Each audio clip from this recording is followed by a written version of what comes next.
Good afternoon, everyone, and thank you for joining us for this distinguished panel of folks we have to discuss affordable housing in New Jersey. For years, affordable housing conversation in New Jersey have often been defined by conflict, litigation, fear, and resistance, but many municipalities view the process primarily through the lens of obligation rather than opportunity. But something important appears to be shifting in New Jersey. More communities across New Jersey are now engaging in the process proactively, not perfectly, but not without tension, but with growing recognition that housing policy is deeply connected to economic stability, workforce stability, redevelopment, and long-term health of each community. And I think that shift matters because housing debates are never only about housing. They're also about questions that many communities wrestle with beneath the surface, questions about change, questions about identity, questions about who gets to remain in the community that they serve and help build. And at the same time, New Jersey, throughout the time, has been confronting practices and realities around young families struggling to stay in the state, seniors being priced out, employees struggling to retain their workers, teachers, healthcare workers, first responders commuting further than they normally would have to if they could afford to live in their community. So today's conversation is not simply about compliance. It's about what kind of future New Jersey is choosing to build. And what makes this moment significant is more municipalities than ever are moving from resistance towards planning and redevelopment and implementation. It doesn't mean every challenge has disappeared, but what does suggest that New Jersey may be entering a new chapter and where I think we can have housing growth in the community in itself. So we have a distinguished panel here this afternoon rather. Adam Gordon from Fair Share Housing Center. A few people are closer to this issue than Adam Gordon at Fair Share Housing Center and has litigated this for many, many years. We also have the Honorable Jacquelyn Suarez from the Department of Community Affairs. The implementation side of this conversation is equally important. This is why we have the Honorable Jacquelyn Suarez with us. And we have two municipal leaders who have been at the forefront of affordable housing who have joining us to talk about what work they've been doing in their communities and what some of the challenges they faced over the years. We have Deputy Mayor from Evesham Township, Heather Cooper, and Princeton Councilwoman Mia Sack. So welcome you all for being here today. Today is a conversation we're going to have, and you can put your questions in the chat. We'll get to some of your questions at the end of the panel discussion. But today is a day of understanding what's happening in Jersey, the shift that is happening in Jersey, how things are progressing, and we look forward to having this conversation. So thank you for joining us this afternoon. So let's start with the man himself, Mr. Adam Gordon, who has been doing this work for many, many years. Adam, we're going to look at a big picture view here. One thing that's really gets lost in public conversations about municipalities having some flexibility in their obligation. And, what's also been a lot of conflict and a lot of litigation over the years, but that seems to be shifting. Why do you think municipalities are now proactively engaging in this process and stop being so defensive? So can you talk a little bit about that piece of it and the flexibility that municipalities have with the new law? Yeah, thanks so much, Reverend Dobson, and thank you all for taking time out of this beautiful afternoon to be with us today. It's a great question, and I think to understand where we are now, it's important to start with where have we come from? How do we get to this place today? Last year, we celebrated our 50th anniversary at Fair Share Housing Center because it was the 50th anniversary of the original Mount Laurel decision, where the New Jersey Supreme Court made a groundbreaking declaration. Municipalities cannot use zoning to exclude low and moderate income people from opportunity. We were founded by the original attorneys and organizers that brought that case. And at its core, Mount Laurel called out something that had long been true before it, and many people today still don't fully appreciate. Zoning has long been used as a tool of racial and economic exclusion. After explicit racial zoning was outlawed early in the 20th century, many communities across the country, and New Jersey was unfortunately, the forefront of this, turned around and used economic criteria, like bans on apartments, to institute exclusionary policies that functioned to decide who could and could not live in our communities. Mount Laurel was New Jersey's groundbreaking answer to that problem. It was a constitutional obligation on every municipality to allow for its fair share of affordable homes.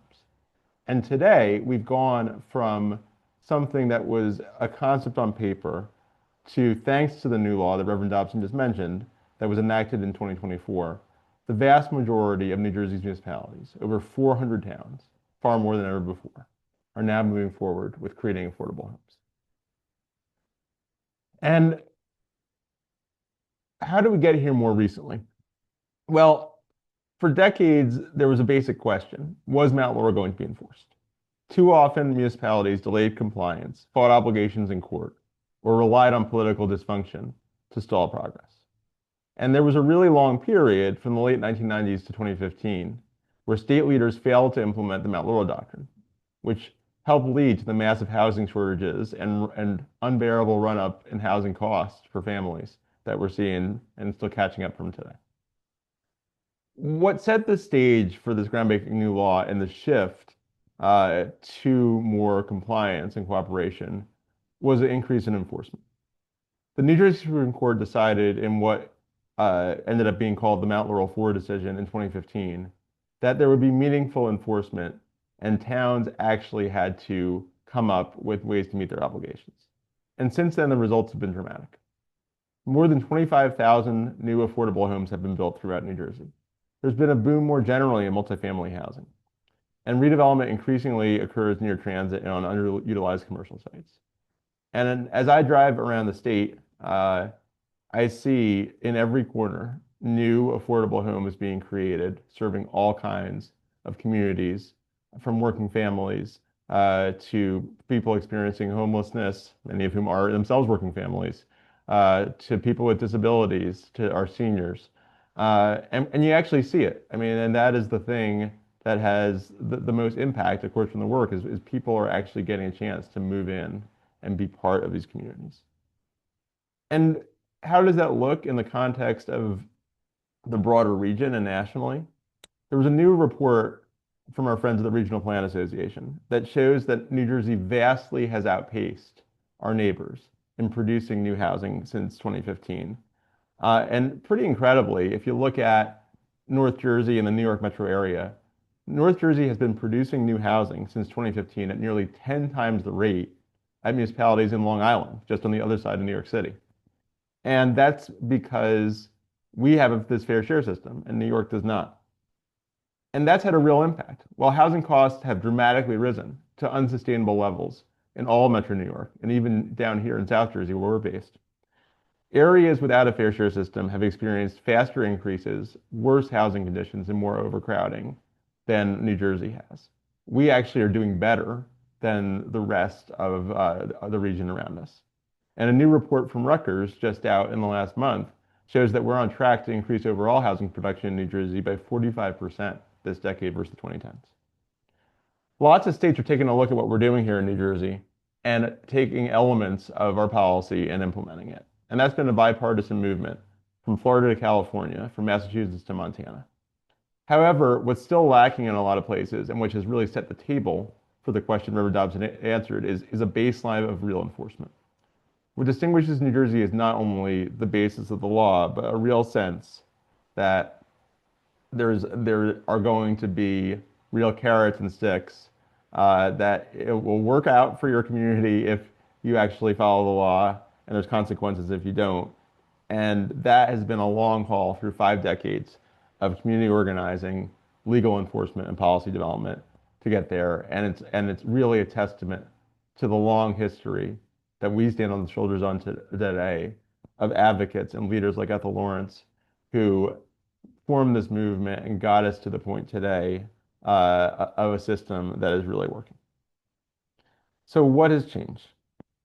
Really, this new 2024 law that was championed by its sponsors, Speaker Coughlin, Assemblywoman Lopez, Senator Singleton, Majority Leader Ruiz, Senate President Scutari, and signed by Governor Murphy, has created a more predictable statewide framework with clear roles for municipalities, courts, and state government, including the agency that Commissioner Suarez leads, the Department of Community Affairs.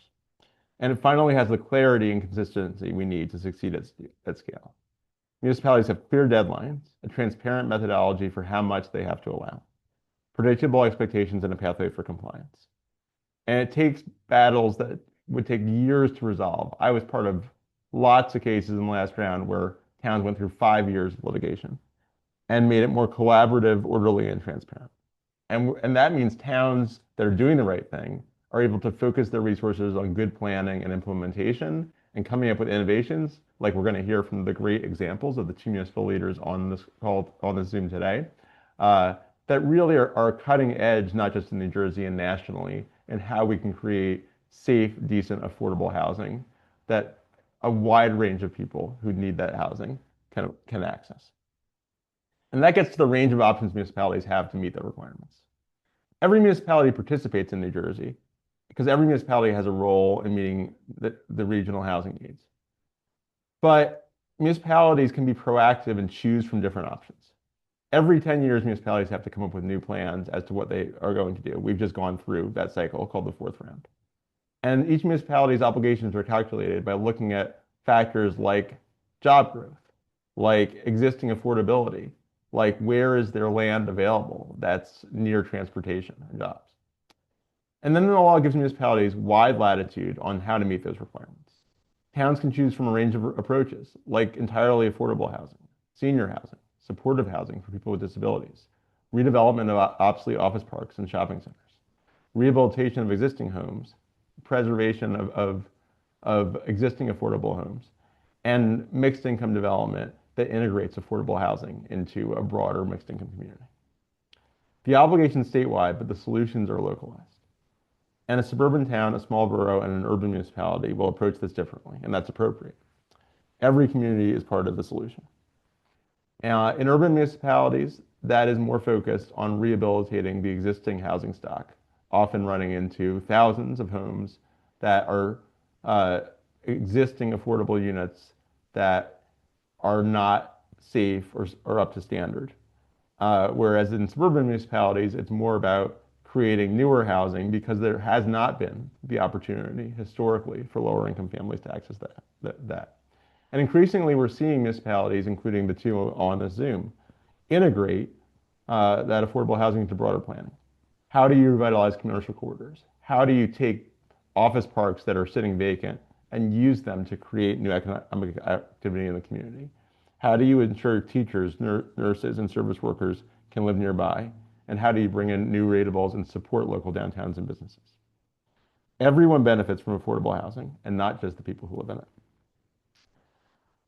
And I'll wrap up by just saying that increasingly people understand that this is a local issue that impacts everybody and that brings great benefits.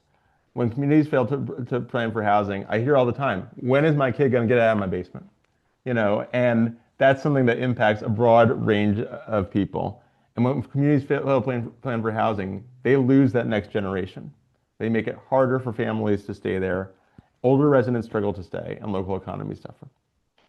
We are finally making good on a civil rights promise that has taken more than half a century to realize.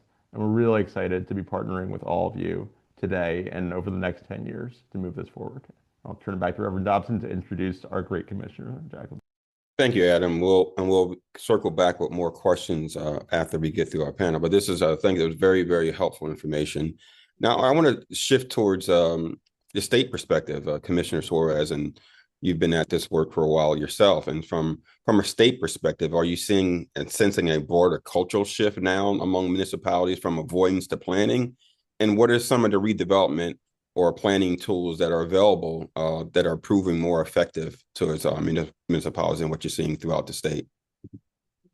Yeah, absolutely. So I think it's a wide range. First, Reverend Dobson, good afternoon. Thank you so much. It really is my pleasure to be here on this panel today because I think we're really getting a broad focus.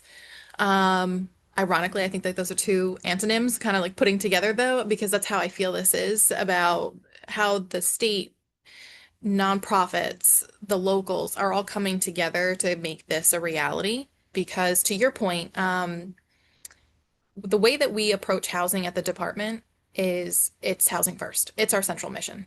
It's a cornerstone in measuring quality of life, whether people have that affordable, safe, permanent place to lay their head, because it truly is at the center of everyone's success. We talk about it, of course, also in the broad context of economic success is also reliant on our housing success. And so we see those two as inextricably intertwined. So to your question, what are we doing here? So we're changing how housing gets done in New Jersey.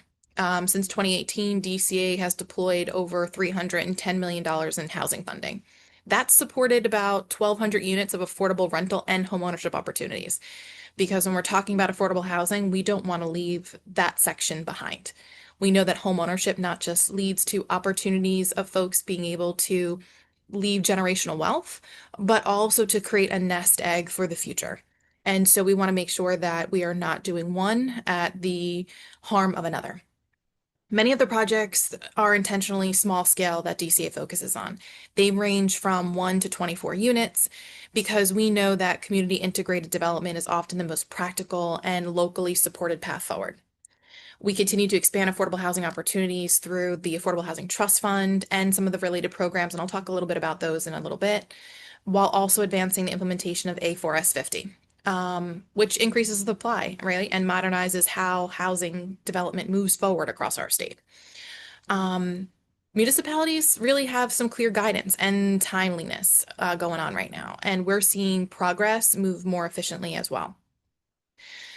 But structure, of course, is just not enough. So municipalities also need some support. So when we were working on A4S 50, we knew that that was coming down the pike. We wanted to make sure that we were going to support and set our municipalities up for success, and that it wasn't just about the support for affordable housing development, but also about balancing growth and community character, feasibility, and local priorities. We wanted to make sure that we were getting the most buy-in from the most folks possible. And that's really why we launched the New Jersey Housing Opportunities for Municipal Equity and Success. So we call that NJ Homes because we love our acronyms. NJ Homes was developed to assist municipalities in achieving their affordable housing responsibilities under the legislation. That was enacted in March of 2024. We had to flesh out the calculations. That was done by our department in October of that year. And then, so we had said to ourselves, how do we now take it from this is what you have to do to actually providing that bridge to making sure that this housing is created?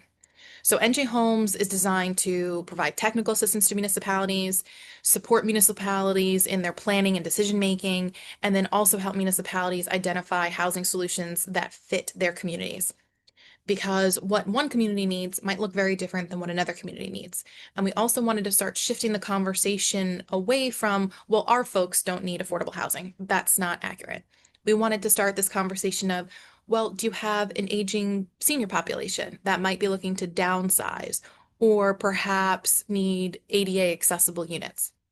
Do you have a large younger population that either needs affordable rentals as young professionals starting out, or perhaps young families who are going to be looking for their first starter homes? What are the needs of your community? So when NJ Homes began, it started as a launchpad program. We had 10 municipalities. It was developed to empower the local officials with expert guidance in assessing their community's housing needs, planning, project development, some funding opportunities, of course, what DCA's data resources could offer. We also wanted to create community engagement and foster some sort of environment that local officials could lean on each other. So NJ Homes provides clear pathways to housing that meet the unique needs of the residents of each community at all stages of life, right? So I talked about that a little bit. We call this life cycle housing. We wanted to make sure that we help highlight solutions that are tailored to meet residents' needs, whether they're downsizing, beginning that family, neurodivergent, ADA accessibility, veteran services, and meeting the needs of the residents wherever that might be. And when we talk about life cycle housing, we start to shift the conversation of what affordable housing means to different folks. So we wanted to make sure we were helping young people starting out, young families starting out.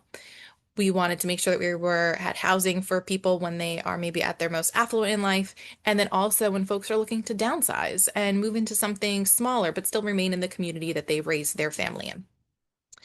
And then NJ Homes was really about expanding some of those options because housing can take many forms. You know, we've got small scale development, we have adaptive reuse, we've got scatter site development, we have mixed income models. We wanted the sky to be the limit. And these options matter, especially in communities that want to preserve their character while still meeting their obligations. And we didn't want to ruin some of the founding principles, or I really should say landmarks, essentially, of what drew people to want to live in these communities in the first place. We wanted to keep the garden in the garden state, as the governor says. So we also developed a toolbox of customized data resources to assist municipal leaders in assessing what their current housing landscape looks like. And that would also allow the officials to virtually test scenarios to determine the impacts of various housing projects. So our Assistant Commissioner Janelle Winter always jokes that it's a little bit of like an Amazon cart of sorts, right? So one of the resources that we have is the NJ Homes Choice Tool, and it puts the power into communities' hands. It helps them to communicate their housing needs and desires to developers, making them a partner in the planning, the tracking, and the actual achieving of their fair share of affordable housing. So if anybody wants to play around with that, they can Google the NJ Homes, and the webpage that comes up prominently really displays that choice planning tool. So I would encourage anybody to just play around with that a little bit, because it allows you to play with bonus credits. It allows you to play with rentals, affordable units, single family, small density, high density, whatever it looks like for your community. And then you get a real sense as to what's going to work for your municipality in particular. And then the NJ Homes Launchpad cohort, that provided some real positive feedback about the program. We were pleasantly surprised at just how much everybody really enjoyed the program.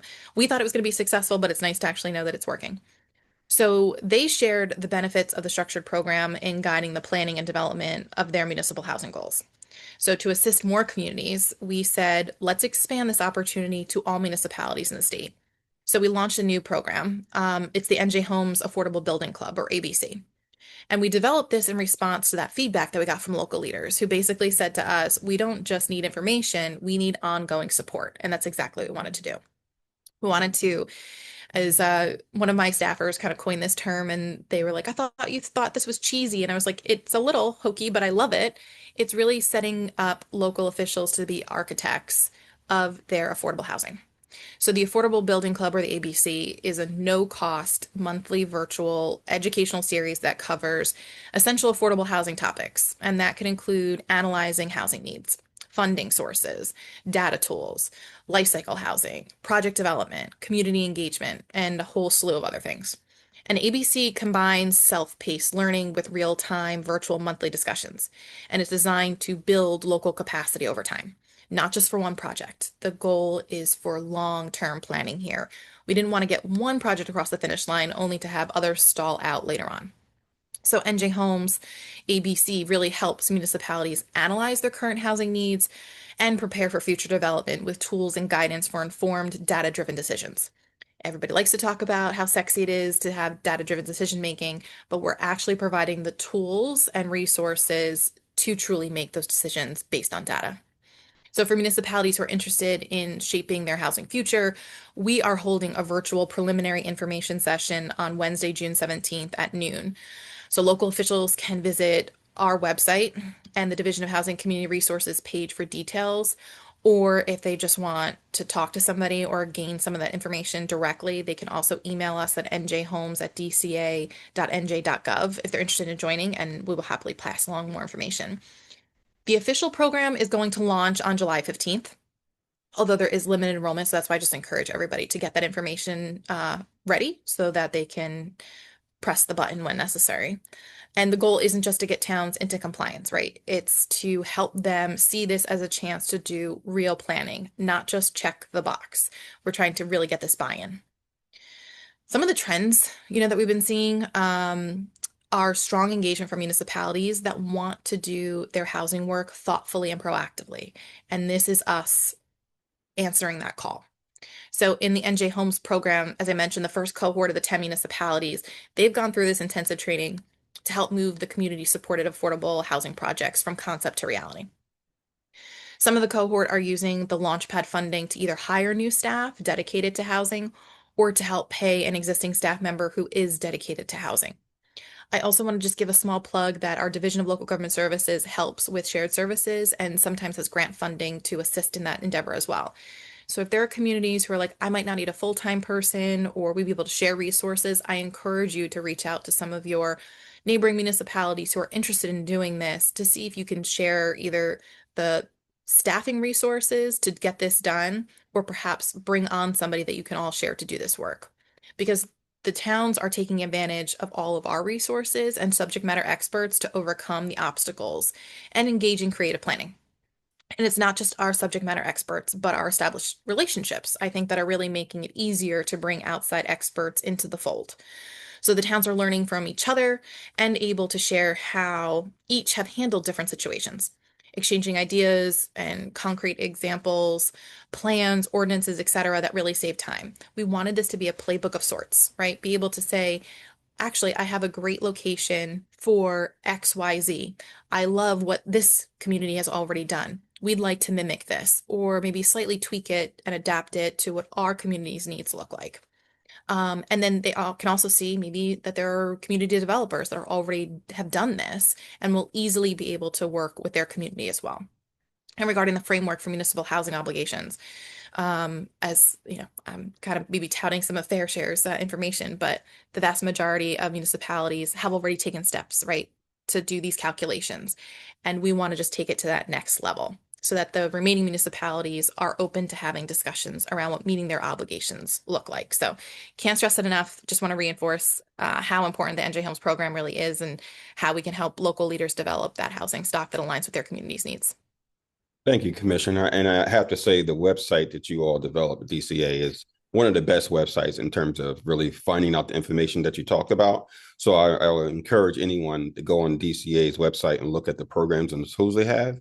And it's exciting to hear that towns are connecting with each other around these issues. Like, we didn't have that before. So I'm happy to hear towns are collaborating and finding out who's doing what's working, and borrowing from each other. So thank you so much for the work that you're doing at DCA. A great job with DCA and in terms of implementation. Now thank you, Commissioner. Let's move to real life on the ground municipalities. We have our two municipality leaders here. We have Councilwoman Mia Sachs from Princeton, and curious to see how Princeton is approaching the new law, Councilwoman, and how are you helping folks move past fear of change and moving into a new era of housing in Princeton? Thank you, Reverend Dobson. I also want to extend a special thanks to Commissioner Suarez and Adam Gordon for their role in supporting municipalities in their implementation of A4 S50. These two individuals really, without them, we'd be in a very different place in the state. I remember testifying in the legislature in support of the fourth round legislation, and I made a special plea for assistance to municipalities, and I have to say that DCA answered the call and provided the NJ Homes program, and I do urge municipalities to use it because it is invaluable. I wanted to talk just a little bit about our approach in Princeton. It's mostly about the fourth round, but because we had back-to-back rounds, because Princeton waited a very long time, and so for the last 6 or 7 years, I was involved first with implementing our third round and then planning for our fourth round. And I can say from that experience, it is absolutely better to be proactive and plan in advance than to implement at the last minute. Anyway, so in planning for our fourth round Fair Share plan, Princeton approached Mount Laurel compliance not simply as an obligation, but as an opportunity to think strategically about how and where growth could occur and should occur, because the question is not whether we will grow, but how to shape that growth responsibly. Our approach was rooted in smart growth principles and in building what we describe as smart growth in smart places. This means concentrating growth in appropriate central locations rather than pushing development outward in ways that increase sprawl and dependence on cars. Our fourth round sites are concentrated in walkable areas connected to schools, jobs, services, downtown amenities, and transit in a way that is both environmentally responsible and economically beneficial. All of our sites, very proud to say, qualify as transit-oriented development and involve redevelopment or adaptive reuse of underutilized properties. As I was quoted as saying, not one blade of grass would need to be disturbed in the implementation of our fourth round plan. I have to take that back slightly. There is one site where there may be a few blades of grass that will be disturbed, but other than that, it is all on impervious surface. Our sites, as I said, involve redevelopment, adaptive reuse of underutilized properties. Some involve mixed-use redevelopment. Some expand supportive housing opportunities. Others help revitalize underperforming commercial areas or convert stranded assets, which, as we all know, is a crisis throughout New Jersey. We have a housing crisis, and we have the state is littered with stranded assets, which are underperforming or abandoned or underutilized shopping centers or office parks. And those, it has to be a priority to convert those to residential developments. So we focused on that, converting stranded assets into productive community uses, revitalizing underperforming commercial areas. And we have a mix of inclusionary as well as municipally sponsored 100% affordable sites, both rentals and for sale units, affordable units. To the commissioner's comment about intergenerational wealth building, we feel it's critical to create home ownership opportunities whenever and wherever possible, and that has been integrated into our fourth round plan. A central goal of our planning approach has been integration, integrating housing sites into the center of community life rather than isolating them on the periphery, as was the case throughout much of the state for the early decades of Mount Laurel. Taken together, our sites form a coordinated strategy for responsible growth rather than a collection of unrelated project sites.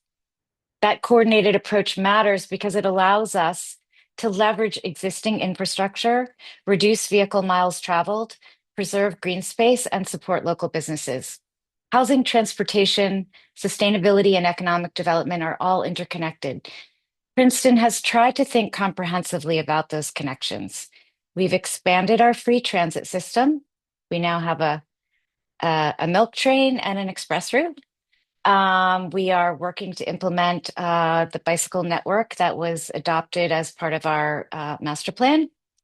And we're focusing on multimodal connectivity to key locations throughout town, including all of our affordable housing sites, which are serviced through our free transit program. Over the last 5 years, Princeton has paired concentrated smart growth development under our third round housing plan with major investments in open space preservation, spending millions of dollars to protect hundreds of acres of environmentally sensitive land. And we've tried to model this and emphasize this for our community, that smart growth is about building where it makes sense and preserving environmentally sensitive land where that makes sense. It's not just develop whenever, wherever. It really has to be a coordinated strategy, as I said. We've also tried to think carefully about what it means to be a high opportunity community, as we are sometimes characterized as. And to that, I would say, above all else, access matters. Affordable housing is not simply about producing units in the abstract. It's about access to opportunity, access to schools, transportation, employment. Our town hosts the region's largest employer in Princeton University, services, and most importantly, community life. That's one reason why site selection was so critical for our process. We wanted growth to occur in locations where residents could meaningfully participate in the social and economic life of the community while also advancing broader municipal planning goals. Our affordable housing planning has also produced meaningful economic benefits for Princeton. Our extended mixed-use redevelopment, one extended mixed-use redevelopment area, just one, that incorporates both third and fourth round sites, enabled us to revitalize and preserve a beloved neighborhood shopping center that has served the community for 75 years as a local commercial and community anchor. More broadly, the revenue generated through our third round inclusionary redevelopment projects, especially pilot revenue, has helped to strengthen and stabilize Princeton's tax base at a time of significant municipal cost pressures, including major increases in employee health insurance, and any other municipal officials on the call will know what I'm talking about, and other state mandated expenses. The additional revenue generated from our third round inclusionary sites has helped us to avoid what otherwise would have been steep municipal tax increases, while also allowing us to share pilot revenue with our public school district. We have seen significant increases during this time in commercial ratables, storefront occupancy, and downtown economic activity. We are thriving.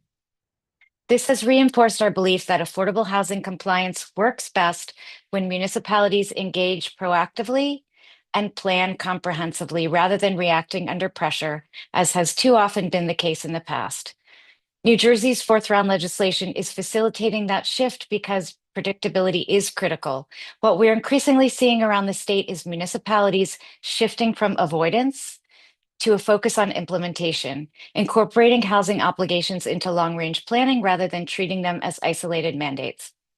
And while conversations about growth are never easy, I believe that Princeton's experience shows how affordable housing planning, when done right, provides an opportunity to create more sustainable, economically resilient, and more inclusive communities over the long term. Thank you. Thank you, Councilwoman. And this is I'm hearing some recurrent themes around today around redevelopment, economic opportunities, and keeping towns competitive in this space. So I want to talk a little bit about, being proactive, because I've been to several community meetings with Deputy Mayor Heather Cooper down in Evesham. Some pretty heated and some pretty interesting. So Deputy Mayor, tell us, because Evesham have been so proactive, what lessons have you guys learned about being proactive, and what other municipalities can learn from what you guys have been doing? Thank you so much. And I echo the sentiments that Councilwoman shared for the efforts through DCA, the partnership with Fair Share, and just really getting educated on the process for satisfying, but also achieving affordable housing. And that has been our message, is how do we create achievable housing, which sounds so much more kinder, right? When we're talking about folks' access to housing that they can afford, right? That's the reality. Because there is still a stigma when you use the term affordable housing. And we forget that the language matters in all areas and spaces when we're explaining how government operates to the community. Residents deserve the same knowledge and education and access that we have. So it took educating the public, having hard conversations, and repeating over and over again, but then also showing people what those actually meant. And so when we talk about accessible housing and we talk about the economic value, people want to know what that means. They don't just want the buzzwords, right? They're like, who are those people? Because some people think, from their perspectives, they're people that they say, I don't want to live next door to those people, right? But when we break it down, who those people are, the conversation changed, and the acceptance of affordable, achievable housing started to change. And here's why: because we are a town that has 10% of people who experience a disability of some form. We have over 70 group homes. Evesham is a town of upwards of 50,000 residents. So 10% who experience some form of disability that they need to live in an affordable way. We also have about 30% of our town is made up of seniors and veterans. So we wanted to make sure that housing was available in a proactive approach to people who do not want to have to move out of Evesham, right? And so what we started to do is have community conversations, even the hard ones. As mentioned, invite professionals and people who are advocates to this space. And it took a lot of years for us to help people understand. But what I do want to say is Mayor Jackie Veazey picked up the helm, if you will, from the prior administration, satisfying affordable housing in our town. And just as recent as our May 6th meeting, we were fully adopted our Fair Share Plan, our fourth round of housing, in a very proactive manner with the tools from NJ Homes and the choice planning tools, where with our affordable housing planner, which I encourage every town to get if you do not have one, as well as a planner, any community directors, all of your employees in the town that have a hand on housing accessibility to be a part of the conversation with the public. And that's the thing, is that we cannot sit in our elected capacity and make decisions without the right information and the process to get there. And so people had to understand what that means, and you had to find out what was missing in the housing inventory for a town like ours. And what we learned, people really thought, if you're going to put all these apartments here, oh my gosh, the schools are going to be inundating with more students. Well, no. What we learned was that apartments for veterans and seniors freed up single family homes so that new families could move in, yes. But what was missing was the senior housing, for example. And that's just one of my many examples. Inclusionary housing for people with disabilities, the inventory, the waiting list is so long. And I have worked to support people experiencing disabilities for 30 years. And the waiting list is still so long. When New Jersey has over 20,000 people who experiences some form of disability as an adult, the needs are great. And whether it's housing where families want their loved ones close to them, or they want to make sure that they can live in a respectful, autonomous way, that was important for us to examine. And so we did a lot of studies. We researched what was available in the town. We're 95% built out. So we knew the new development was going to be a challenge. We worked really hard, and our town has preserved over probably 800, 900 acres of open space, as the other councilwoman mentioned, that, environmentally sensitive spaces we have to acknowledge. We are a town mostly in the Pinelands, so we cannot just go building in wetlands and go building in the woods. We can't just go rip trees down and say, hey, we're going to set up space. But people had that impression that that's what we were going to do. And so we had to gain the public trust for them to understand. And that required us to preserve the land through Green Acres process and other partnerships. And that became an education. And that became talking to people who were advocating to preserve land, and then helping them see, hey, we know we have, out of COVID since 2020, a lot of vacant parks and offices, professional spaces were dilapidated, had low enrollment of businesses. And we're a town of over 2,000 businesses, right? So we're like, what can we do? Where is the space? What started to happen is the owners of those office spaces started to approach us because they knew what we were openly, actively, transparently talking about, supporting small businesses, saying, hey, what's the need? And we had opportunities such as our Center Boulevard redevelopment plan to create a very large affordable amount of housing, but mostly for inclusionary special needs housing. People with disabilities need to have somewhere to live that's a part of a community. As mentioned, again, not on the outskirts of a community, but really embedded in the fabric. So that allowed us to create a space where people would have access to employment, access to transportation and shopping.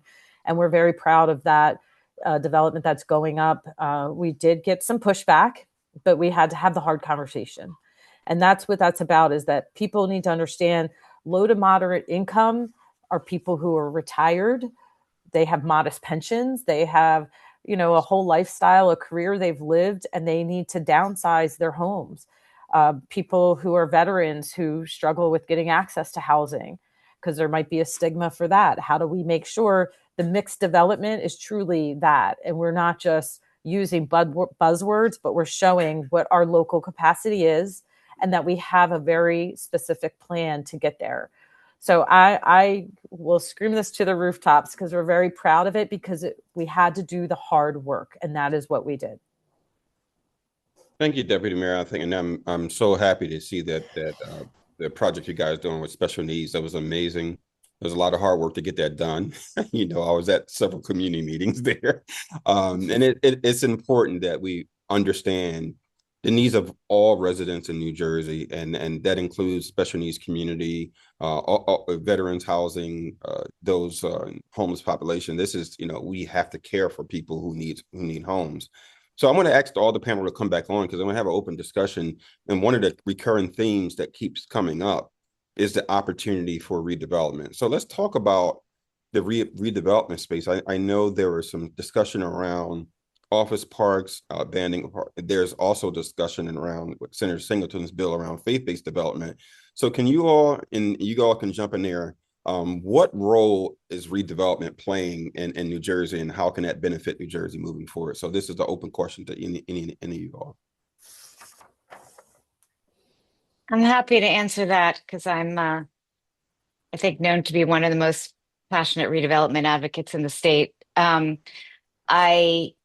I had had my way in the fourth round law, every town would have had to prove that they had maxed out their redevelopment opportunity before they considered anything else. But then the law probably wouldn't have passed. So, you know, I don't think, I mean, we are essentially a built out state, and we should be preserving our environmental resources, but we are also going to grow. And towns, if you don't want to be a gated community, and fortunately, Mount Laurel prevents even those communities who do want to be gated communities from being that, you are going to grow. And so, are you going to build on greenfields, or are you going to build, as I said, in a way that's environmentally responsible? And that means redevelopment. Little r, big R. I'm a huge proponent of statutory big R redevelopment. It provides planning flexibility, financial flexibility. I think all local officials should go through a course and learn about the tools that statutory redevelopment offers them. But that's why, as I said, in our fourth round plan, all of our sites, with the exception of possibly of one, are built on already existing impervious surface, either adaptively reusing a building or putting up a new building on a site that has been a building, has been built for many years. We are not building on greenfields. And I think that's, I think every town needs to focus on redevelopment. It's the only solution for New Jersey to face the housing crisis and the environmental crisis. It's not whether we like it or not. It is literally the only path forward. Big R and little r redevelopment. Thank you. Thank you. Ask me how I really feel. If I may, Eric, I'll also jump in to say that you have to really know what your master plan makeup is as it relates to your zoning. You have to know the makeup of your town, because you may find as a municipality, you get jammed up because your zoning isn't allowing for development in areas that were commercial. So you have to make sure the mixed use and that you understand the land use laws, so you don't get into a longer battle of just internal with government, right? So what's allowable, and then also you don't want to get into lawsuits, right? So your legal responsibility should be vetted through your affordable housing attorney. So you should surround yourself with the professionals that understand the law and what's allowable, but being open to changing your zoning so that it is allowable for redevelopment. I think that's where people say, well, we can't do that there. Well, that doesn't make sense, because we've always just seen this building in one particular way. As it relates to faith-based centers, we have our Wiley community that's been doing it for years. We are working with spaces with Habitat for Humanity. So you do have to be creative. And I think redevelopment gives you the ability to be creative, if you will, but you have to document your creativity, if you will, through your master plan for your town. Thank you. Anybody else want to jump in on that question? Yeah, just briefly. Eric, you'd also mentioned the role of the legislature and some of the bills that are pending in the legislature. And I want to just first make clear, there is a policy change part of this. The reason why towns are going towards redevelopment is that the new law passed in 2024, and I would really also recognize Senator Singleton for his real focus on this in the legislative process, incentivize redevelopment. We used to have a system that did not in any way incentivize redevelopment, but the new law puts its thumb on the scale and maybe doesn't go as far as Councilwoman Sachs would say, in saying you only have to do redevelopment, but towns are incentivized. They get bonus credits if they do redevelopment. That being said, it's certainly one of the reasons we're supporting some of these other initiatives championed by Senator Singleton, like Yes in God's Backyard and this office parks related legislation, is that those opportunities continue to come up after towns have done with their plans. We still have huge housing needs. Mount Laurel is never designed to meet all the housing needs in New Jersey, and right now we have a really one-size-fits-all land use process, and we're holding redevelopment of office parks or something that a church or mosque or synagogue or temple wants to do to the same standards that we would and have been in place and not changed for 50 years for everything else. And we need to have a recognition that we need to make the path easier for that kind of really useful development. Thank you, If Adam. I could jump in there, Reverend Dobson. So everybody said everything that I would have said, and perhaps that's why I get along so well with the ladies who are here, along with Fair Share too. The one thing I just want to do a little bit of a connective tissue to is use us as a resource. So I totally agree about we don't want to get rid of the green and the garden that makes us unique. So if there's a way to do redevelopment, we encourage that. We're consistently looking for opportunities, and that dovetails right into the thought process of making sure that your master plan, your redevelopment plan aligns with what it is that your community is looking to do. DCA has the Office of Local Planning Services.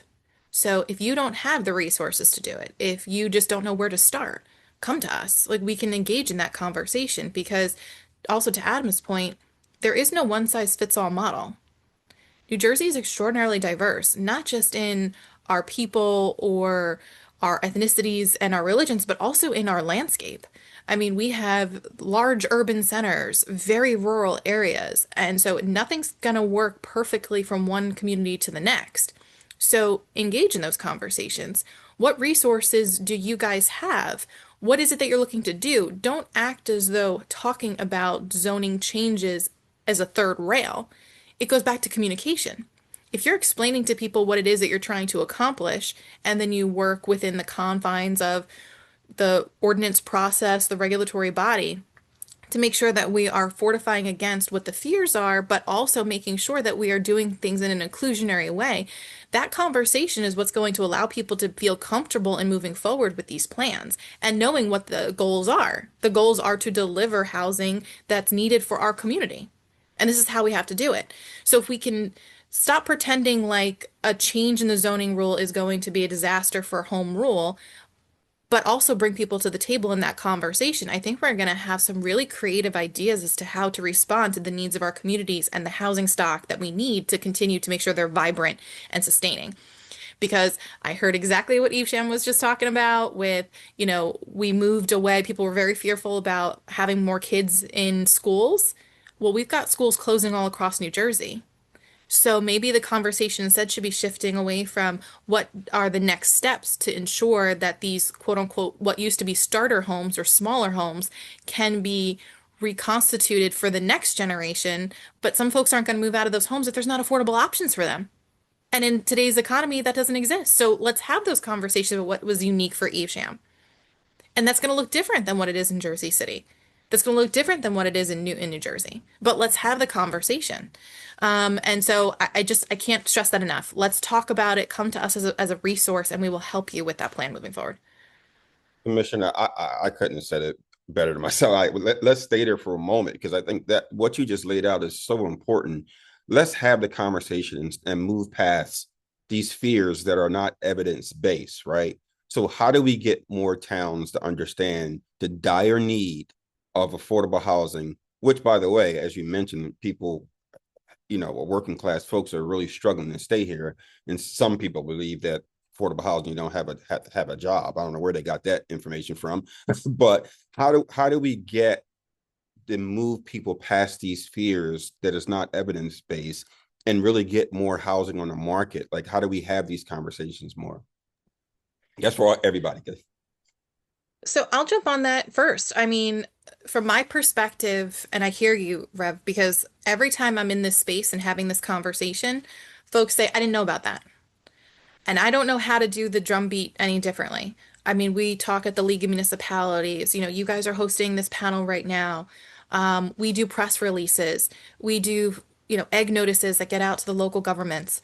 One of the things that I think would be really helpful is maybe engaging more with some of our municipal-based advocacy organizations, whether the league, the Council of Mayors, etc. Because I can tell you one of the things that we purposely orchestrated was engaging with some of the towns that used to actually have the lawsuits over affordable housing. And we brought them into the fold on NJ Homes early. And wouldn't you know it, some of them were part of our cohort, our first cohort, right? So again, it goes back to communication is key.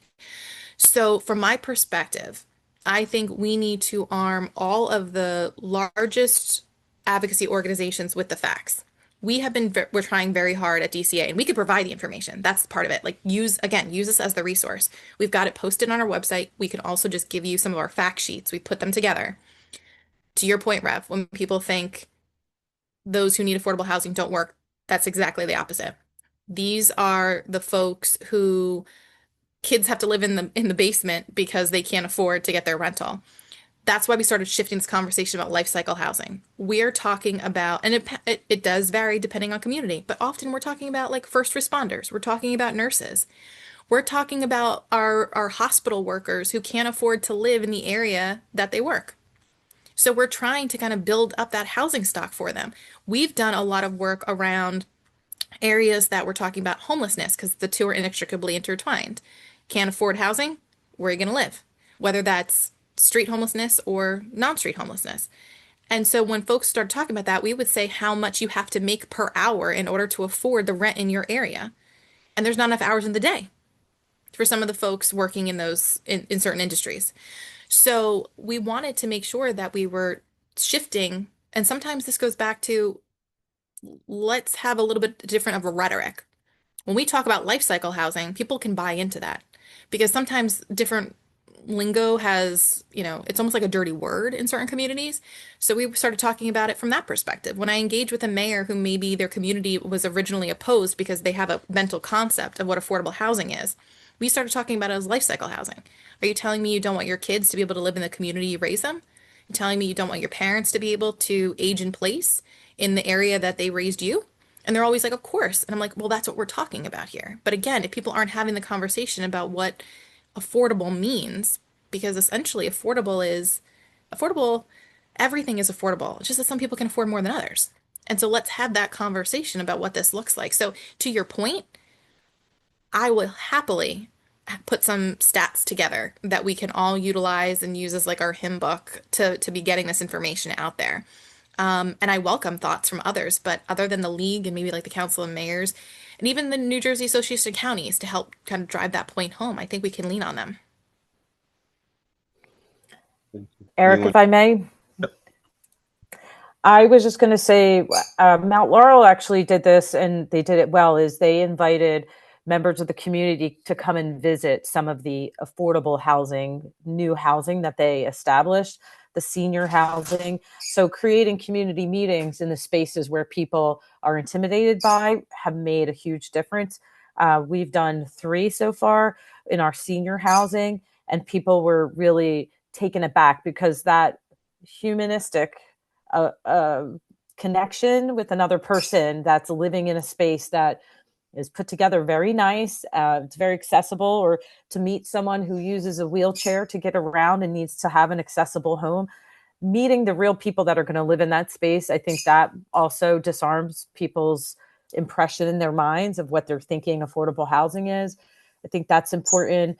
We put labels on people all the time, right? So you're like, oh, a veteran, a senior, but just that average working family, that college student, the person who wants to be a first-time home buyer, make it real so people can have conversations with one another. I think that has disarmed the NIMBY, if you will, of like, I don't want those people, or who are those people? Because they could be like your brother and sister, they could be your child. And it disarms, I think, the conversation. So for us, community meetings matter because then the public is engaged, even if you get your occasional, I don't want people, I'm going to have more rats in my garbage, when you're like, what? Because we're going to put a Habitat for Humanity house. That's a real statement from someone that was their impression of what a Habitat for Humanity single family home. But when they met that single mom who was a veteran with 2 kids, it disarmed them. It changed their lens. So that's what I think from the local level front line is changing the lens and impression. How do we label people, make them real, let people really meet them? I think that has power. Yeah. Anyone else before I move on? Because I want to get to some of the questions in the chat too. And I will then go ahead, Ms. I just want to say one thing, which is that I guess, I'm proud of my community. I in one respect, in that I don't think for the most part that there is a fear of the other. I think that that Princeton is genuinely welcomes people in affordable housing and wants affordable housing. What they don't understand is the economics of how housing is produced. And so what we have in Princeton is a lot of people who say, we're all for affordable housing. We just don't want the market rate. We don't want the density. And they don't understand that the 100% affordable, and we have a mix of both, but the 100% affordable is municipally sponsored. It means that the town underwrites it. It means that we take the HMFA pilot, which is in Princeton about a third of ad valorem taxes.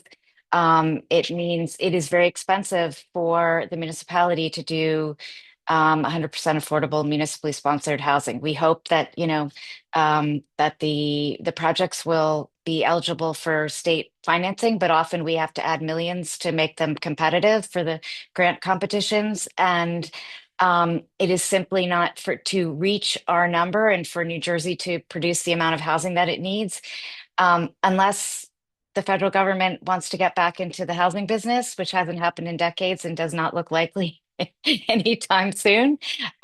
We have to still figure out a way to build housing. And New Jersey, it is now using the private sector to harness the power of the market to make sure that we are still building housing. And there is tremendous resistance to inclusionary housing in my town. And what they say is, well, why can't you just do what the 20% is set aside? What is that?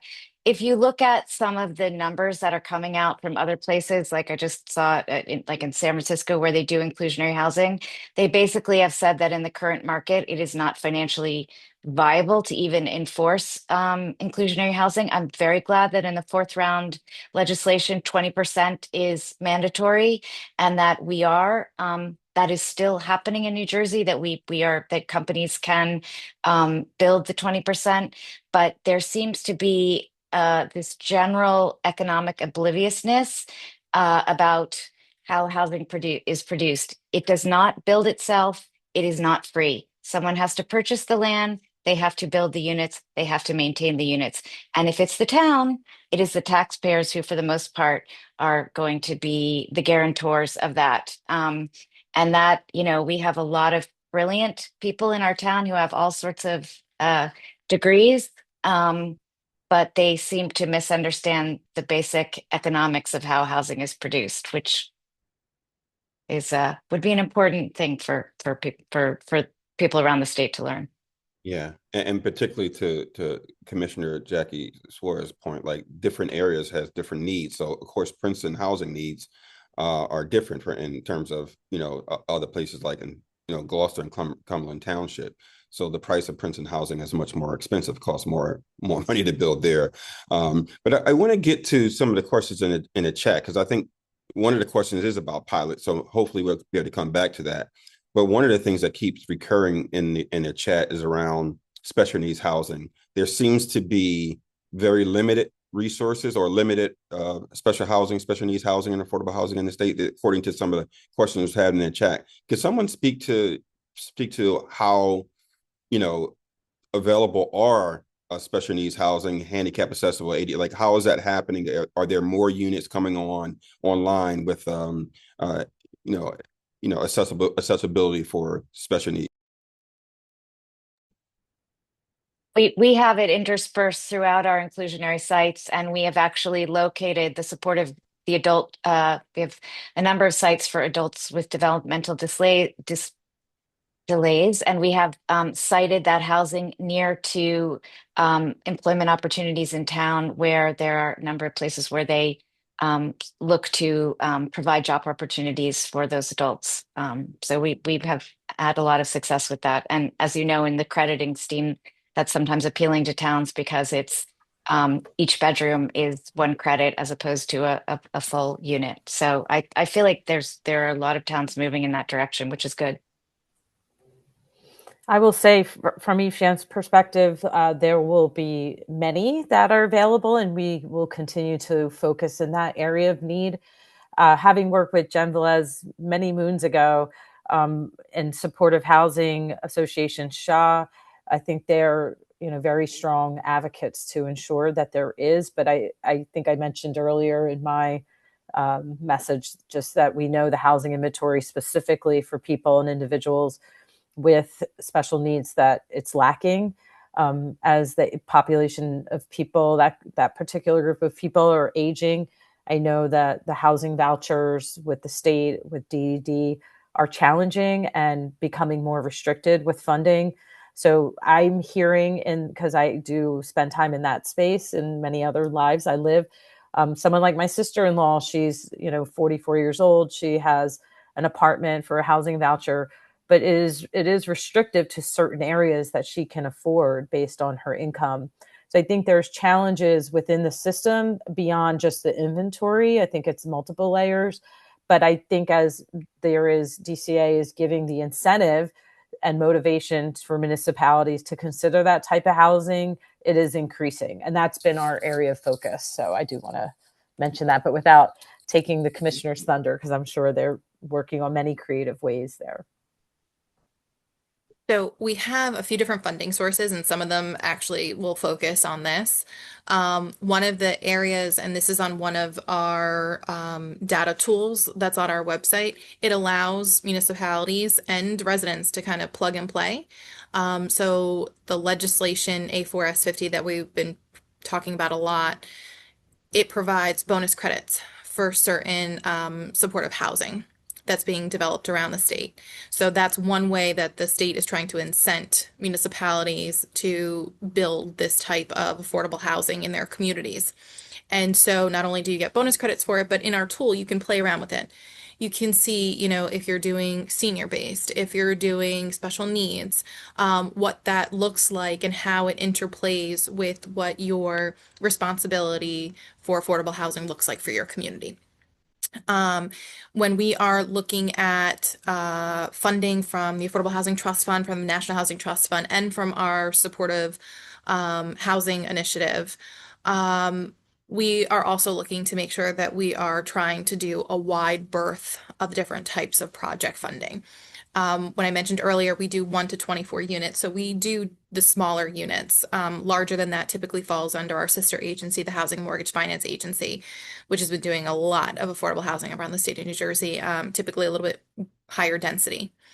So if there are issues with this type of housing not being accessible in your communities, again, I encourage folks to have that conversation at the local level so that their electeds know that this is the type of housing stock that falls within the affordable housing context that's needed for their communities. And then DCA stands at the ready to not only provide the technical assistance to get that type of planning done, but also to provide some of the funding resources to make sure that we can support the development of these types of units. Thank you. Thank you for your question around, and many of us, like, there is not enough folks with disabilities, the handicap accessible units on the market. So that was one of the questions that came up. The other question that's recurring as well is the pilots. Can someone explain how the pilot program works and who's paying taxes? Some folks are under the assumption that affordable housing units don't pay taxes. Can someone explain that? Commissioner, would you like to explain it, or I'm happy to give my own? You could feel free view? to start, and I can talk about some of the tools, but by all means, you guys have leveraged this, so I think it'll be great to hear from you. Well, so I mean, I think people get confused. There are different types of pilots. There's the statutory pilot that I referenced. That's the HMFA 6.82%, I think it is, which is for 100% affordable projects. So they are contributing that. But of course, it is a reduction in substantially in what otherwise would be ad valorem taxes. But that is what they pay. And of course, we, consistent with our commitment as a town to want to subsidize these types of projects, we do. If you want to talk about the inclusionary pilots, that's of course one of the most controversial topics in the state. another webinar in itself. I mean, if you wanted, I will just say that as I referenced in my remarks, I mean, pilots is just the latest, traffic, historic preservation, whatever it is. We don't want those people there. It's just the latest red herring that that people have who have an issue with affordable housing use. That said, the way it works, and I'll try to simplify it. In a town like Princeton, for example, in order to generate the amount of tax revenue that is consistent, for example, you have an assessment on your house, the assessed land value, and then you have what's on Zillow, which is the market value. And so the difference between that is a complicated formula that involves a ratio. And so for a place like Princeton, where we have very high rents, comparable to Manhattan rents, it is more lucrative for us to do pilots. And the whole situation with school districts and pilots is another story. I will simply say that school districts submit their invoice every year to towns, and regardless of what different, whether a property is residential or commercial or on tax exempt or whatever it is, the school district gets we are required as a municipality to make them whole. And we learned that in COVID when we were looking at potentially a major shortfall before the ARPA funds came in. And we were told that we would have to basically lay off all our staff and still make the school district whole, because that was the top priority. So it's not like if a residential project is on not an HMFA pilot, but an inclusionary statutory redevelopment pilot, that somehow the schools are shortchanged. But what the issue is, and I have said this in the legislature, and I've discussed this with Adam, when Mount Laurel was constituted, towns have a constitutional obligation to provide their fair share of housing. Schools have a constitutional obligation to provide a free and appropriate education to everyone who walks through the door.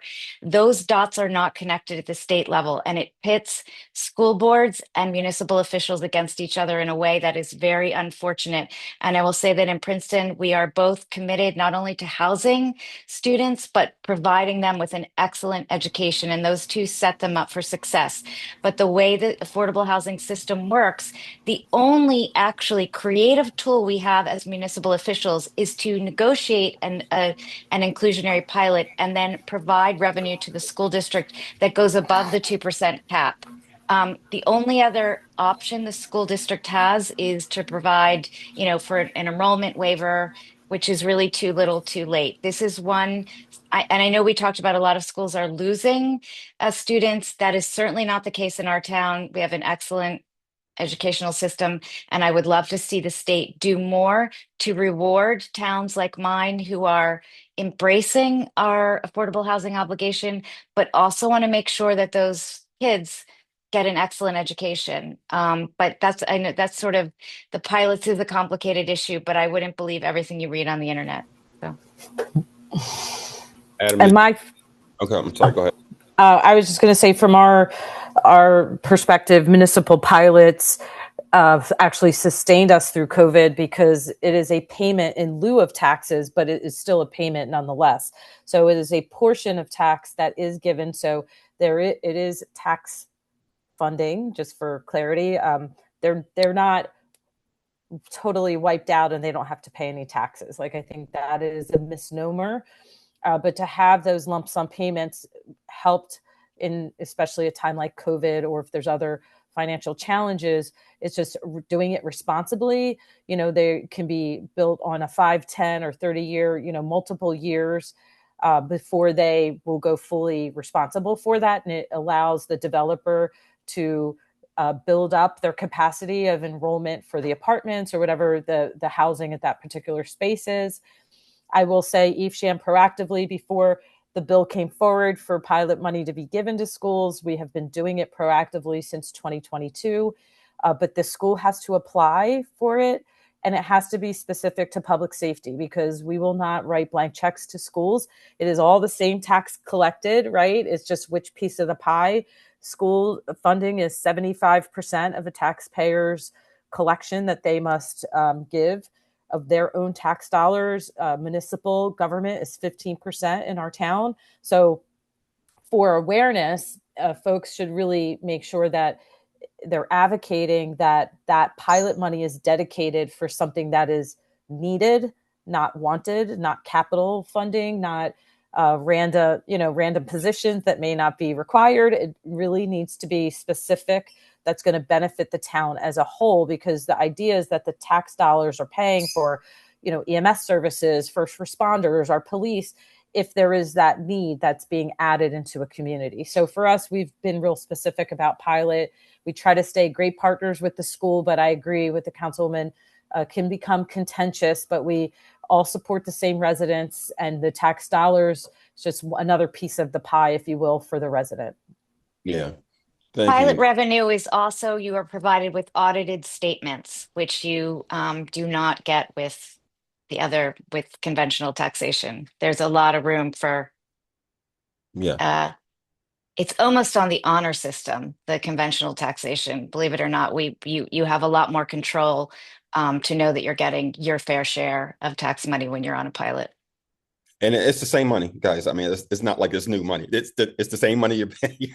This is not new money. You pay taxes and it goes to your schools and it goes to your town. It's the same money. So yeah, pilot. Well, I will also say just one thing, that often pilot projects, you use a pilot to incentivize a project where it wouldn't otherwise be possible. So a lot of our projects, we are getting substantial amounts of pilot revenue for a residential project that was built on a parking lot, which has never generated any tax revenue whatsoever. And I'm talking very significant amounts of revenue.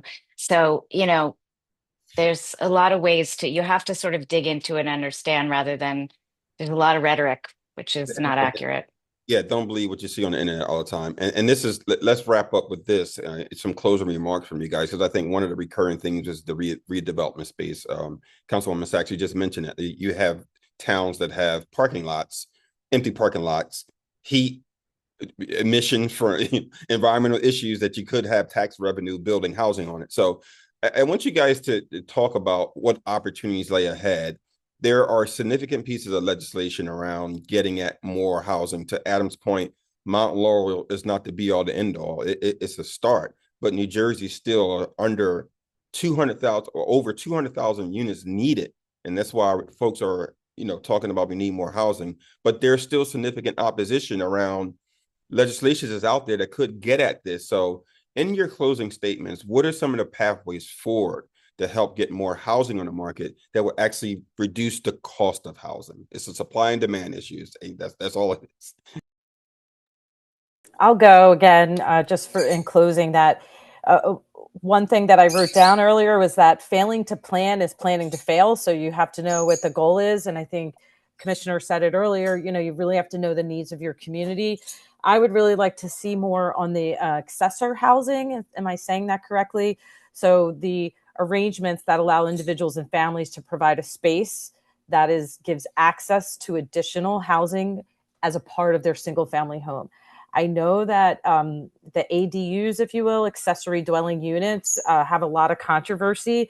But look, if my 19-year-old's going to live in the basement, why can't we charge him rent and it becomes his own space, right? Like, if that is the reality. But I think otherwise, what's important is families. Again, I go back to families with disabilities. They want their loved ones close to them. They want to know they're going to be taken care of. So we have to be creative, and that's going to take the communication, the strategic planning, and looking and then labeling housing as achievable for New Jersey. So it's kind of my closing comments. That's what I would love to see more. And I advocate more for the ADUs. And I know there could be controversy around it, but if it's done right with the right participation, the right people at the table, I think it can go a long way in New Jersey. Yeah. Next. Yeah, I think, going back to something I was mentioning before, the basic structure of land use law in New Jersey is roughly as old as Mount Laurel is. The municipal land use law that governs all of this basically dates to 1975, fairly limited changes since then. We overhauled the Mount Laurel process in 2024 to adapt for the modern conditions of trying to do things like encouraging redevelopment, streamlining the process, not getting into endless litigation. We haven't done the same thing with the way our land use law works. And so we are still, back to what Commissioner Suarez, you were saying, using a very much one-size-fits-all process of saying we're going to treat an ADU like we're going to treat a mosque coming in to use its land for affordable housing, like we're going to treat to one of the questions, AI data center, and that we're gonna look at all those things through the same lens and the same process. And this is an area where, while in Mount Laurel we're ahead of a lot of other states, this kind of land use reform we're falling behind. There are a lot of other states that are doing thoughtful things, to the councilwoman's point, around ADUs, about office park conversions, about the use of faith properties for affordable housing. And I really think that is the broad challenge we need to face, is that we have updated the Mount Laurel process to get past 1975. We haven't updated the rest of our land use process to do that, and that is the task ahead. And I know our governor has said that that is a priority for her, and we have a lot of legislative leaders for it's a priority, and I'm looking forward to doing that work. Thank you, Adam. Next. Well, I'll just say that I came into office with a list of 6 years ago with a list of things that were very focused on land use reform and that should help affordability. Princeton, we passed the state's first ADU ordinance and actually went further and allowed for separate sale. Then we overhauled our 30-year-old master plan to try to make the type of zoning changes that would allow for subdivisions and upzoning in areas of town where it made sense, and to disincentivize McMansions. We have, complied with both of our Mount Laurel rounds and exceeded our number. And there is still so much. I think people also need to understand that Mount Laurel was about making sure that the people who work in a town can live in the town that they work in. But there is so much more. We have an 80-year-old housing authority in Princeton that is desperately in need. Because that is a federal system, it doesn't play well with Mount Laurel. They don't have access to a lot of funds that are state funds that would normally be available. And below the state, the state certification system, the housing authority are all those people who fall beneath that net. We want to keep that in Princeton. ADUs, it's very difficult to figure out how to deed restrict them so that they could be part of our affordable housing certification program. At any rate, I think, it's not just going to be any one town. It has to be all of the towns. And because we are a home rule state and because local officials are the gatekeepers for zoning, it is really incumbent upon all local officials to step up. I know there was a letter to the paper recently in our town saying, how can Princeton just solve, why do we feel like we have to solve the housing crisis? Or why do our elected officials, they can't make a difference? And, we thought about the tragedy of the commons and how we each have a responsibility to all of us, and I'm glad to have allies in Heather, but we would like to have more allies across the state because it has to be all the local officials across the state working together with DCA's help. Commissioner? I couldn't agree more with everyone. I mean, when Council President Sachs kind of talks about making sure that everybody's kind of pulling in the same direction. One of the questions that I got at the league a couple years ago was, well, I want to do this based on what you're saying for my community, but I only want it to be for my community. And that concept really resonated with me for a few reasons. I mean, first of all, it made it so that way it was only focusing on this home rule idea and not focusing on, if everybody was kind of doing quote unquote their fair share, then people wouldn't have this mentality of othering. And I think it's really important because it resonated with me too. The whole concept that she just mentioned about the purpose of Mount Laurel was so that those who worked in the community could live in the community. And I think we've lost sight of that. People think it's just this system by which we need to house people who aren't pulling their weight, and that concept just needs to really shift.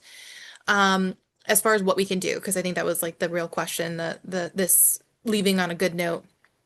I think what we have to do is get as creative as possible. So my community, for example, said we don't want to do accessory dwelling units, and when I talked to the electeds about why that was, it was similar. They didn't want it to turn into this Airbnb idea. So I said, well, let's talk about how do we fortify against that. But I think that's going to take a bit of a larger conversation because it is a little complicated in the sense of how do we chop up somebody's property, right? For like these deed restriction portions. And I think it could be simple if we have some legislation in this vein, but it's just going to take some creativity in getting that accomplished. And so I go back to some of my original comments, which is we need to have conversations with our local electeds about what it is that our community needs. And then if it's not easy to do it, then that's when the state needs to be a partner in that with the legislature and coming up with the solutions. I'm trying to plug the holes when people say, I don't know how to implement this. I don't know how to effectuate this. And that's why we stood up NJ Homes and the Affordable Building Club. So that way we can provide those technical resources and a little bit of funding to get it across the finish line and build that capacity up. But it's going to take everybody. It's going to take different layers of government. And if I could just impart on everybody, and I think panelists excluded, right? Because we're all trying to do what we need to do in this space. When people are saying, what is it that you can do? I wish that people would also come to the table and say, this is what we're trying to do, and this is why it's not working, and this is why we need your help. Because voicing the concerns is great, but we need the creative solutions to help solve for these problems, and that's going to take all of us.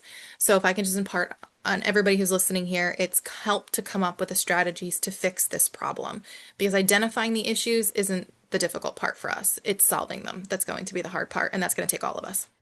Thank you, Commissioner. And thank you all for joining us. And thank you, Adam and Fisher Housing Center, for hosting this. You know, there's a large movement across the country around looking at abandoning office parks, looking at faith-based institutions. You know, I said the other day, you know, who exemplifies the character of a community more than anything than a mosque, a synagogue, a church? So why not let these faith institutions build affordable housing to get at these numbers? And I want to leave by this today. You know, when we think, one thing we think about, and it's an important theme that emerged today, is discussion about communities and how stronger we can make them if we move away from fear towards intentional planning. I mean, that kept coming up: planning, ideas, creative solutions. And while affordable housing debates will always likely involve tension, we're increasingly seeing across New Jersey that municipalities are discovering that these conversations are not simply about obligation. They're about economic stability, redevelopment, workforce stability, and ultimately the future of our communities itself. So I want to thank all of our panelists for helping move this conversation forward and in a thoughtful, practical way. And thank you for joining us today, that we can move beyond this fear-based understanding of housing more to economic stability, that our kids can move out on their own. I have one friend who both of her kids have 2 graduate degrees, PhDs, still living at home because they can't find affordable housing.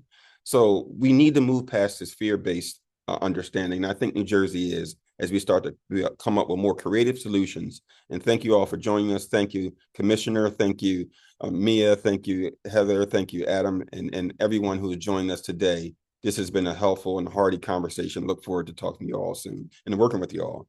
Have a good one. Thank you so much. Thanks so much. Great day. Thanks, everyone. Thanks all.